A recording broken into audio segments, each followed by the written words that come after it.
These iPhone features are hidden in plain sight and they are so good. Before we get into this guide, make sure to like the video and subscribe to the channel with all notifications on. It really does help with the channel and it lets us know that you want more content like this.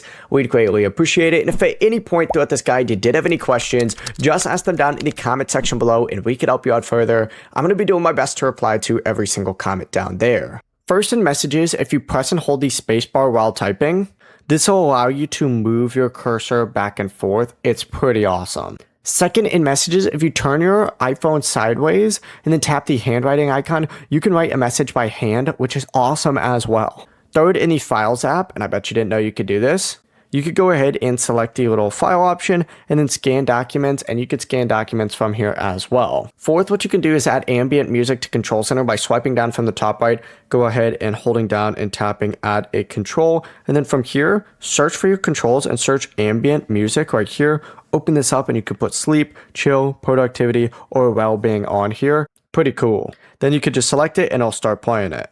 You can also use your iPhone search for quick math conversions. So swipe down from the home screen and type something like 10 plus 2. And as you can see, it's going to tell you exactly what it is.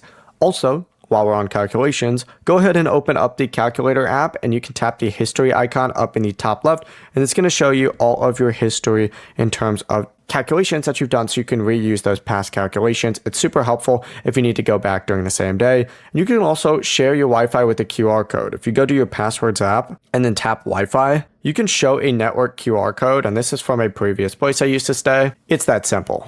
Before you leave this guide, make sure to like the video and subscribe to the channel with all notifications on. It really does help the channel and it lets us know that you want more content like this. We'd greatly appreciate it. And if at any point throughout this guide you did have any questions, once again, ask them down in the comment section below and we could help you out further. I'm going to be doing my best to reply to every single comment down there. Have a great rest of your day though.